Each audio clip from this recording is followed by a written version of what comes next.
कई लोग इसको छोटी नजर से देखते हैं। बिहार को इतना मिला, आंध्र को इतना मिला। अगर ये विकास यात्रा में ये दो राज्य छूट जाए तो जो संकल्प प्रधानमंत्री नरेंद्र जी मोदी साहब ने लिया है, इस राष्ट्र को 2047 में विकसित राष्ट्र में परिवर्तित करने का वो सपना और वो ध्येय अगर पूरा करना है तो सारे देश को एक साथ लेके चलना होगा।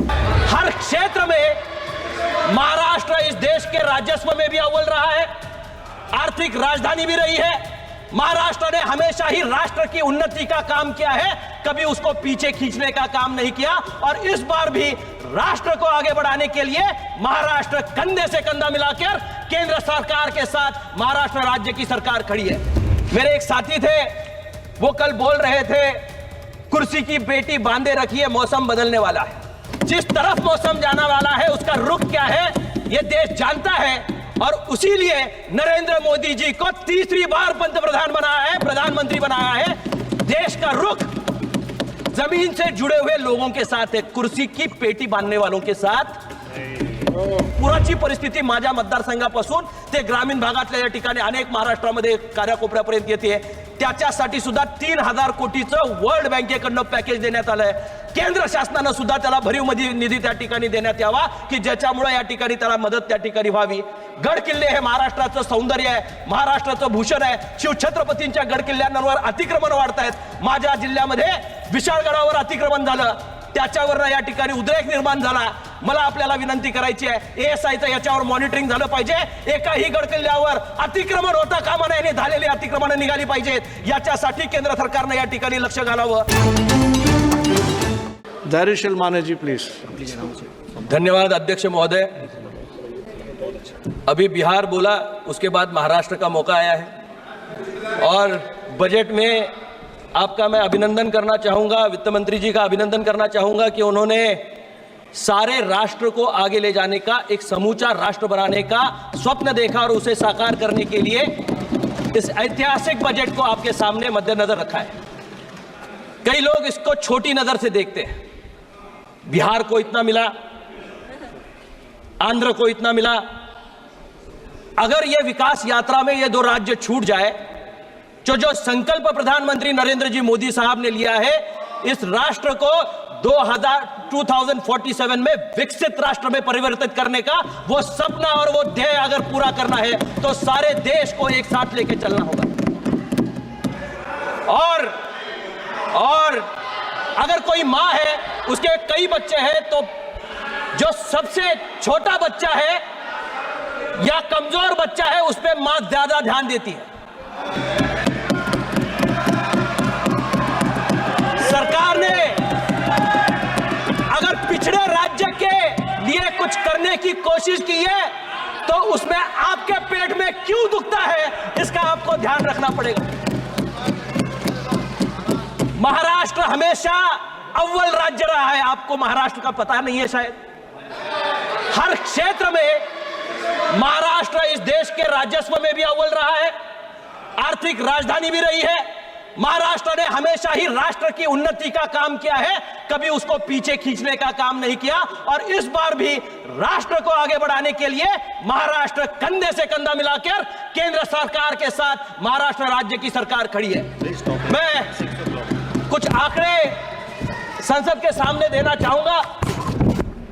सिर्फ बजट पे आप ध्यान दे रहे हैं, बजट से पूर्व क्या मिला है महाराष्ट्र राज्य को, उसकी तरफ आपका ध्यान आकर्षित करना चाहूंगा।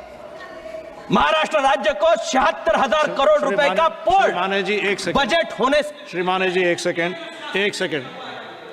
Honorable members, it is 6 o'clock right now and I have a long list of speakers. If House allows, I extend the time of the House till 8 p.m. Thank you very much. Please continue, Mr. Mane. सारे consensus के साथ वापस सभागृह 8 बजे तक चलने वाला है। बजट पे चर्चा करने वाले में बहुत नए सांसद हैं जिन्होंने पहली बार संसद में पैर रखा है। मैं उन सभी का अभिनंदन भी करना चाहूंगा कि आप एक सबसे बड़े लोकतंत्र का हिस्सा इस माध्यम से बने हो। मैं अपनी क्षेत्र की जनता का भी आभार प्रकट करना चाहूंगा कि उन्होंने दूसरी बार यह मौका दिया है कि उनकी बात मैं यहां संसद में रख पाऊं। लेकिन सर एक खेद भी है, मैं पहली बार जब संसद में चुन के आया था एक क्वालिटी एटमॉस्फेयर था। आज विपक्ष के वरिष्ठ नेता जिस तरह से वर्तन ये सभागृह में कर रहे हैं, जिस तरह से बात रख रहे हैं, उस ओर से आके यहां बैठने की कोशिश कर रहे हैं। यहां आके बैठने के लिए जनता से चुन के आना पड़ता है, ऐसे ही आके ट्रेजरी बेंच में नहीं बैठ सकते।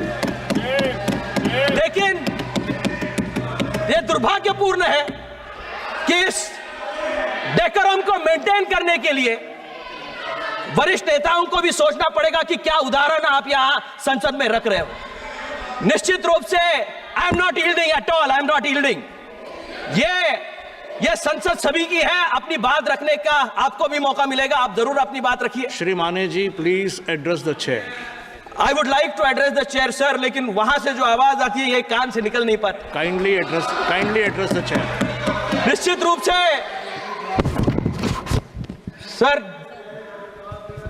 देश के इस सर्वोच्च सभागृह में आते वक्त हम सभी के यह जिम्मेवारी बनती है कि हमारे राष्ट्र को सब मिलके, विपक्ष हो या सत्ता पक्ष हो, एक साथ मिलके आगे चल के इसको आगे बढ़ाए।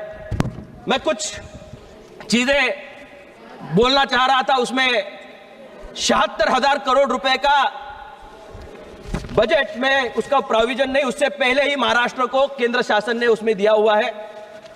मेरे एक साथी थे, वो कल बोल रहे थे कुर्सी की बेटी बांधे रखिए, मौसम बदलने वाला है। मैं उनको कहना चाहूंगा, रामविलास पासवान जी संसद के सदस्य हुआ करते थे, उनकी पार्टी आज सत्ता पक्ष के साथ है, उनको देश का राजनीति का मौसम वैज्ञानिक कहा जाता था। जिस तरफ मौसम जाने वाला है उसका रुख क्या है यह देश जानता है, और उसीलिए नरेंद्र मोदी जी को तीसरी बार पंतप्रधान बनाया है, प्रधानमंत्री बनाया है। देश का रुख जमीन से जुड़े हुए लोगों के साथ है, कुर्सी की पेटी बांधने वालों के साथ हम जमीन से जुड़े हुए लोग हैं, जमीन के लोगों के साथ जुड़े हुए राजनीति करते हैं। और इसीलिए विपक्ष हारने के बाद भी जल्लोश में है। सत्ता पक्ष जीतने के लिए हमें कोई ज्यादा लोगों के सामने नहीं जाना पड़ा, क्योंकि योजनाएं जो यहां मोदी सरकार ने बनाई थी, मोदी जी की गारंटी चली है, और इसीलिए यह सरकार वापस एनडीए की सरकार बनी है। इसका जीवंत उदाहरण यह सभागृह है। लेकिन वो खुश है अपने जमाने में। एक पुराना सीरियल हुआ करता था, मुंगेरी लाल के हसीन सपने, वो अपने हसीन सपनों में, रंगीन सपनों में तल्लीन है। मैं उनको डिस्टर्ब नहीं करना चाहता, लेकिन इस देश का भविष्य उचित हाथों में देने का काम इस देश की जनता ने किया है। मैं अपनी पार्टी शिवसेना ने जो किया है उसका आपके सामने यहां मद्देनजर रखना चाहूंगा। मराठी में मैं अपने लोगों के लिए कुछ कहना चाहूंगा। मी जरा आपली परवानगी घेतो की मराठीमध्ये आमच्या लोकांना कळावं, जे इथं विपक्षामध्ये बसलेत त्यांना कळावं की राज्याला काय मिळालंय, काय योजना बजेटमध्ये या ठिकाणी आलेत। आजचे बजेट हे फक्त निव्वळ कुठल्या एका वर्गासाठी नसून आजचे बजेट हे शेतकरी, महिला, युवा, कौशल्य विकास, रोजगार, पायाभूत सुविधांचा उभारणीसाठी म्हणून या ठिकाणी केलेले आहे। महिला आणि मुलींच्या सक्षमीकरणासाठी केलेले आहे। तब्बल 3 लाख कोटी रुपयांची तरतूद ही या ठिकाणी या बजेटमध्ये केलेली आहे। युवकांसाठी 2 लाख कोटी रुपयांची या ठिकाणी तरतूद केलेली आहे। एक सांसद अभी चले गए, उन्होंने कहा कि महाराष्ट्र से नौकरियां जा रहे हैं। आप जाओ, उद्योगपति जो आने वाले हैं महाराष्ट्र, उनके घर के सामने बॉम्ब रखने का काम करो। कैसे आएंगे उद्योग आपके महाराष्ट्र में? नानार जैसा प्रोजेक्ट महाराष्ट्र में आने वाला था, उसके सामने आपने आंदोलन करा, लोगों की उनकी मनीषा को बिगाड़ दिया। 2 लाख नौकरियां महाराष्ट्र में बनने वाली थी, उसको विरोध करने का काम इन लोगों ने किया। और आज ये कहते हैं कि महाराष्ट्र में उद्योग नहीं आ रहे। मेट्रो कारशेड के लिए उन्होंने विरोध करा। आज भी जो 76,000 करोड़ रुपीस पोर्ट के लिए आए हुए हैं, उसको भी ये महाराष्ट्र में विरोध कर रहे हैं। इनको महाराष्ट्र की उन्नति से कुछ लेना देना है नहीं। इनको सिर्फ अपनी राजनीतिक महत्वाकांक्षा के लिए राज्य को अपने हिस्से के लिए यहां यूज करना है। पिछले 10 साल में महाराष्ट्र में 10 साल में जो यहां दिया गया है 10 लाख कोटी रुपए हे महाराष्ट्राच्या विकासाला देण्यात आले। नरेंद्र मोदी साहेबांच्या 10 वर्षाच्या कालखंडामध्ये 10,05,000 कोटींची आर्थिक महाराष्ट्राला मदत मिळाली। त्यामध्ये आपल्याला या ठिकाणी मुद्दामून सांगितलं पाहिजे की कोणकोणत्या गोष्टी या ठिकाणी आल्या। एअरपोर्टसाठी विकसित करण्यासाठी 4,04,000 कोटी रुपये देण्यात आले. 6 पदरी अटल सेतूसाठी म्हणून निधी देण्यात आला. पालखी सोहळ्यासाठी म्हणून 11,000 कोटीचा या ठिकाणी निधी देण्यात आला. रेल्वेसाठी म्हणून 5800 कोटी रुपयांचा या ठिकाणी निधी देण्यात आला. मत्स्यपालनासाठी म्हणून 2600 कोटी रुपयाचा निधी देण्यात आला. महाराष्ट्राच्या साखर कारखानदारीसाठी म्हणून 10,000 कोटीचं पॅकेज हे महाराष्ट्र शासनाला या ठिकाणी देण्यात आलं. या विविध पातळीवर महाराष्ट्राला पुढे नेण्याचं काम केंद्र या ठिकाणी करत असताना मी आपल्याला या ठिकाणी अध्यक्ष महोदय विनंती करतो की पुराची परिस्थिती माझ्या मतदारसंघापासून ते ग्रामीण भागातल्या या ठिकाणी अनेक महाराष्ट्रामध्ये कानाकोपऱ्यापर्यंत येते. त्याच्यासाठी सुद्धा 3,000 कोटीचं वर्ल्ड बँकेकडनं पॅकेज देण्यात आलंय. केंद्र शासनानं सुद्धा त्याला भरीव निधी त्या ठिकाणी देण्यात यावा की ज्याच्यामुळे या ठिकाणी त्याला मदत त्या ठिकाणी व्हावी. गड किल्ले हे महाराष्ट्राचं सौंदर्य आहे, महाराष्ट्राचं भूषण आहे. शिवछत्रपतींच्या गड किल्ल्यांवर अतिक्रमण वाढतायत. माझ्या जिल्ह्यामध्ये विशाळगडावर अतिक्रमण झालं, त्याच्यावर या ठिकाणी उद्रेक निर्माण झाला. मला आपल्याला विनंती करायची आहे, ASIचं याच्यावर मॉनिटरिंग झालं पाहिजे. एकाही गड किल्ल्यावर अतिक्रमण होता कामा नये, झालेली अतिक्रमण निघाली पाहिजेत. याच्यासाठी केंद्र सरकारनं या ठिकाणी लक्ष घालावं आणि महाराष्ट्राच्या विकासाला यापूर्वीही नरेंद्र मोदी सरकारने बळ दिलंय. या पुढच्या काळामध्येही एकनाथ शिंदे आणि नरेंद्र मोदी साहेबांच्या नेतृत्वाखालील महाराष्ट्रामधलं सरकार हे अतिशय चांगल्या पद्धतीनं काम करतंय आणि याच्या पुढच्या काळामध्ये सुद्धा राष्ट्र निर्मितीच्या काळामध्ये महाराष्ट्राचं योगदान तसंच राहील. एवढ्या शब्दांसह मी माझ्या शब्दांना विराम देतो. जय हिंद, जय महाराष्ट्र. धन्यवाद मारे जी.